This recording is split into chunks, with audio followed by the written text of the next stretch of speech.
Baru-baru ini warga disuguhi tugu peti mati beserta manekin petugas ber-APD lengkap menghiasi berbagai sudut ibu kota.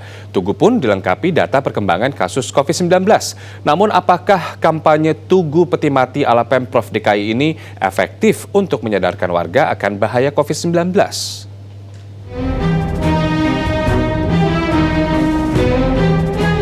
Peti mati, mengarak boneka pocong, hingga memajang manekin petugas medis ber-APD, kini jadi jalan Pemprov DKI untuk menyadarkan warga ibu kota betapa berbahayanya virus corona. Miniatur jenazah dan peti mati ini dipilih sebagai media untuk bersosialisasi mengenai bahaya dari COVID-19. Mengingat memang kasus terkonfirmasi positif COVID-19 di DKI Jakarta masih cukup tinggi. Dan media sosialisasi seperti ini tidak hanya ada di satu titik di sini, namun ada di beberapa lokasi lainnya dengan bentuk yang berbeda. Meroketnya jumlah kasus COVID-19 di ibu kota berbanding lurus dengan tidak disiplinnya warga dalam mematuhi protokol kesehatan. Ini contohnya, meski PSBB transisi masih berlaku, sebagian warga Jakarta masih nekat berkerumun.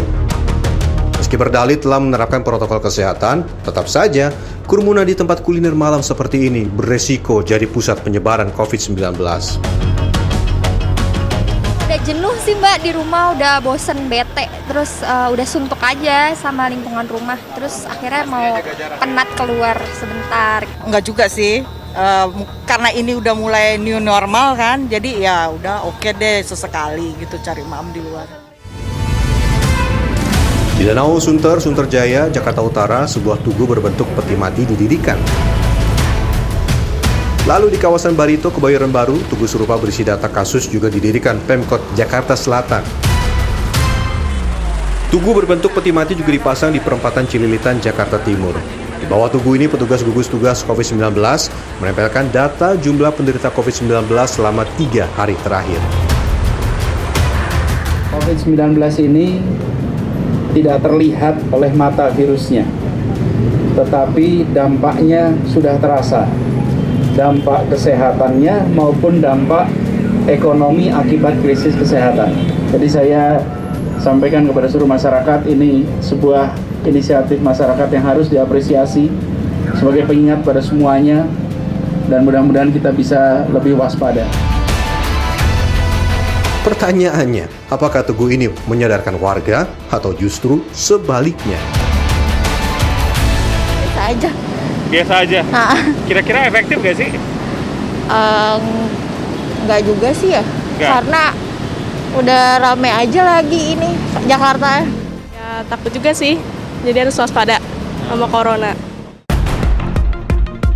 Meski dinilai efektif, kampanye ala shock terapi seharusnya bisa dibuat dengan menyesuaikan konteks kekinian serta menggali sisi kreatif yang tengah digandrungi kalangan milenial.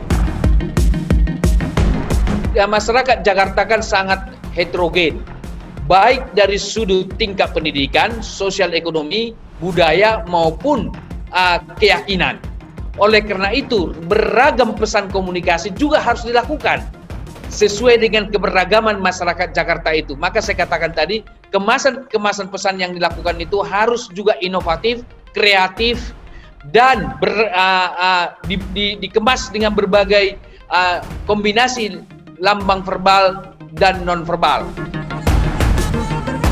Media sosial bisa dipilih Pemprov DKI sebagai sarana kampanye untuk meningkatkan kesadaran warga dalam mematuhi protokol kesehatan. Tim Liputan, Trans 7.